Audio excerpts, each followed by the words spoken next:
Bonjour Emmanuel. Salut Henri. Il y a longtemps qu'on ne s'était pas vu. Comment allez-vous? Ça fait plusieurs mois. Hein. Plusieurs mois? Ouais, je pense. Ah bon? Oui, bien sûr. Hein. Bon, dites donc, en effet. Regardez, oui.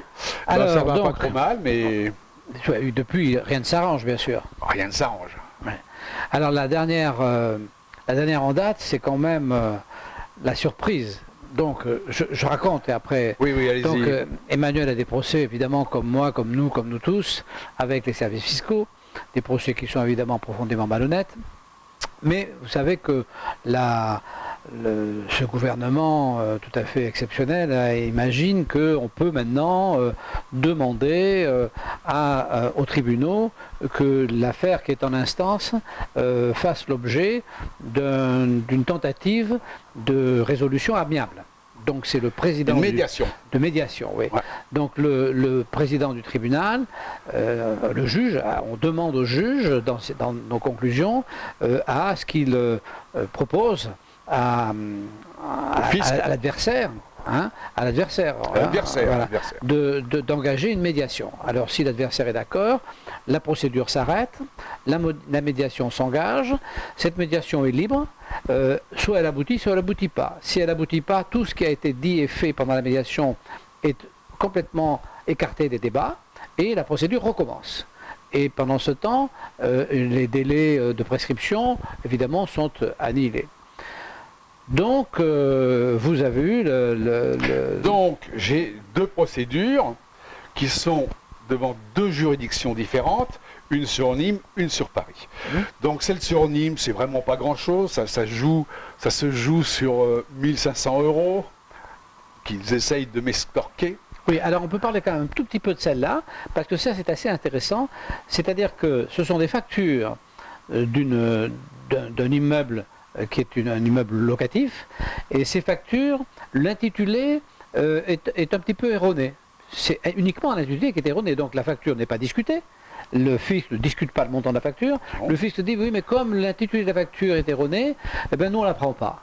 C'est-à-dire que le fisc lève un impôt sur une simple petite erreur sur la facture, alors qu'on amène la preuve, Emmanuel amène la preuve, que la facture correspond bien à des choses qui sont numérotées, puisqu'il s'agit de l'assurance d'une part, ensuite il s'agit d'une réparation sur une pompe à chaleur, dont on a le numéro, donc ça veut dire qu'on ne peut pas, la preuve est absolue que ces factures correspondent bien, et bien malgré ça... Et à l'adresse indiquée, il n'y a que cette société. Donc, automatiquement, l'un va avec l'autre. Voilà. Eh ben non, eux, ils ne trouvent pas. Alors, dans ce cas. Donc, dans ce cas-là, j'ai demandé pour une somme aussi modique, mais qui pour nous, qui est essentielle, qui a été modique à une certaine époque, mais qui ne l'est plus. Donc, j'ai demandé la médiation, puisque je n'ai pas les moyens de m'offrir un avocat. Bon. Et évidemment, ils m'ont répondu que le fisc refusait toute médiation. Oui, voilà. Bon. C'est-à-dire que le magistrat a demandé au fisc si le fisc acceptait la médiation. Eh bien non, le fisc n'accepte pas la médiation parce que le fisc n'est pas un justiciable comme les autres. Vous comprenez, le fisc, il n'avait rien à foutre de la médiation. Alors, ça, c'est une juridiction. Je me suis dit, bon, à Nîmes, ils doivent être un peu abrutis. Enfin, je ne sais pas, mais enfin, ils ne doivent pas connaître la loi. Pas ouvert, excusez-moi. Donc, comme j'avais une procédure beaucoup plus importante sur Paris, j'ai demandé à là, j'ai un avocat, je suis d'ailleurs en appel, j'ai demandé à mon avocat de demander la médiation, ce qu'il a trouvé tout à fait intéressant.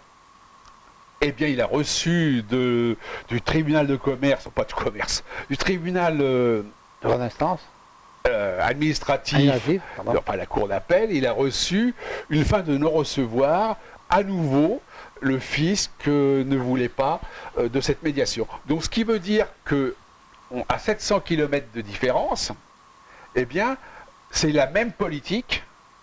Pour des sommes, peu importe, c'est la même politique qui est appliquée, c'est-à-dire que la médiation est un miroir aux alouettes et qu'en fin de compte, elle n'existe pas. Donc la médiation, si vous voulez, elle est faite par le gouvernement dont Bercy est le bras armé. Donc si vous voulez, Bercy et le gouvernement, c'est la même chose. Donc l'État imagine cette médiation pour le bon peuple. Mais pourquoi elle est faite cette médiation? Elle est faite parce que les tribunaux sont débordés. Il faut comprendre que les gens ont soif de justice, les avocats, on en fabrique à l'appel, tout ce petit monde a envie de s'expliquer et souhaite aller devant un juge. Les juges étant débordés, ils n'arrivent plus à répondre à la demande et ils proposent une voie de la médiation qui permet aux gens de s'expliquer avec une tierce personne. Moi, je trouve que c'est franchement pas mal du tout. Oui. En théorie, c'est bien. Oui, c'est franchement pas mal du tout. Mais pour ça suppose que les deux belligérants aient un tout petit peu de... envie. Oui, et puis un tout petit peu confiance dans leur procédure. C'est-à-dire que s'ils acceptent d'aller s'expliquer devant un tiers, ça veut dire que chacun pense que il a raison. Et puis peut-être que devant ce tiers, effectivement, il arrive d'ailleurs très souvent que les choses s'arrangent parce que chacun dit oui, j'avais raison, mais peut-être pas autant que ça. On arrive à un compromis. Voilà. Donc une fois qu'on est les deux antagonistes, bon. Mais le fisc, lui, il sait qu'il a tort. Oui, c'est vrai qu'il a tort. Il n'est pas un personnage qui pense qu'il a raison, qui donc n'hésite pas à aller expliquer ce à quoi il croit devant un médiateur, puisqu'il pense qu'il a raison. Donc le fisc, c'est pas du tout ça, lui, il sait parfaitement qu'il a tort. Qu'est-ce qu'il irait faire devant un médiateur? Absolument. Il ne peut pas y aller. Or, on sait pourquoi le fisc a tort. Il a tort parce que le fisc ne cherche pas que à lever des impôts, il cherche à installer la terreur fiscale. Donc, on sait que la terreur fiscale ne s'installe que à l'aide de procédures injustes. On n'installe pas la terreur avec des procédures justes. Les procédures justes, ça n'installe pas la terreur. Si vous faites la démonstration que quelqu'un doit effectivement quelque chose et s'il croit qu'il ne le doit pas, mais que vous êtes capable de lui faire la démonstration qu'il croit, c'est pas injuste. Ce qui est injuste, c'est de lui faire payer quelque chose qu'il ne doit pas. Et c'est ça qui crée la terreur. C'est uniquement l'injustice qui crée la terreur. Il n'y a pas de terreur sans injustice. Donc le fisc qui souhaite la terreur, parce que sinon personne ne paierait. Vous comprenez qu'on est arrivé à un taux d'impôt que personne ne paierait. C'est complètement dément. C'est absurde. Donc pour le faire payer, il faut la terreur. Et pour la terreur, il faut l'injustice. Et l'injustice, ça ne se fait pas avec la médiation. Non, l'injustice, elle est programmée avec les tribunaux administratifs. Voilà. Donc si vous voulez, il faut un tribunal complice, qui est le cas administratif, pas de médiation évidemment, et l'injustice qui va au bout. Voilà, CQFD. Donc, si vous voulez, c'est très intéressant. Voilà, oui, mais enfin, moi j'aurais préféré avoir la médiation parce qu'on aurait pu s'expliquer vous savez, Emmanuel, j'ai bien nous ne compris. sommes pas ici pour notre cas personnel. Non. Nous sommes ici pour défendre sociologiquement ce blog à la prétention, entre guillemets, la prétention sans prétention, de faire la démonstration justement de toutes ces injustices fiscales, du délire fiscal dans lequel nous vivons, de l'oppression fiscale dans laquelle nous vivons, qui tue des tas de gens, parce qu'il faut bien comprendre que ça tue plein de monde. Ça tue comment? Ça tue directement des gens qui sont ruinés, qui en meurent, puis ça tue indirectement parce que ça atteint le capital nécessaire à l'économie, donc ça détruit l'économie, donc détruisant l'économie, ça met des gens au chômage qui eux-mêmes souffrent de ce chômage au point pour certains de tomber malades et d'en mourir. Donc si vous voulez, il y a une chaîne. Bercy est responsable bien plus fortement que le coronavirus. Bercy est responsable de nombreux morts et d'une immense souffrance. Donc c'est ça qu'on essaie d'expliquer dans ce blog. Je pense que quand les Français s'apercevront, parce que la plupart des gens pensent qu'ils ne sont pas touchés parce qu'ils touchent, on leur donne un petit peu une allocation logement, parce que, voilà, et donc ils se disent un petit avantage partiel, voilà. Mais quand ils vont comprendre qu'en face de cet impôt, il n'y a rien, c'est-à-dire qu'il n'y a pas de soins, parce qu'aujourd'hui il n'y a plus de soins, il manque, moi j'ai un ami qui a un problème médical et l'hôpital n'a pas les médicaments. Voilà, c'est comme ça, il n'y a pas les médicaments. Bon. Donc l'hôpital ne marche plus. Les retraites, ça ne marche plus, puisque maintenant vous allez continuer à payer, vous savez que vous n'aurez rien, ça ne marche pas. Il n'y a rien qui marche en réalité. On s'aperçoit, si vous voulez, que ce coup d'État dont on a déjà parlé, sur les billets, évidemment ne réussit pas, et que Bercy a détruit, définitivement. Je ne sais pas comment on va s'en sortir d'ailleurs. Donc voilà, donc ça c'est assez intéressant. Ouais, et Bercy continue.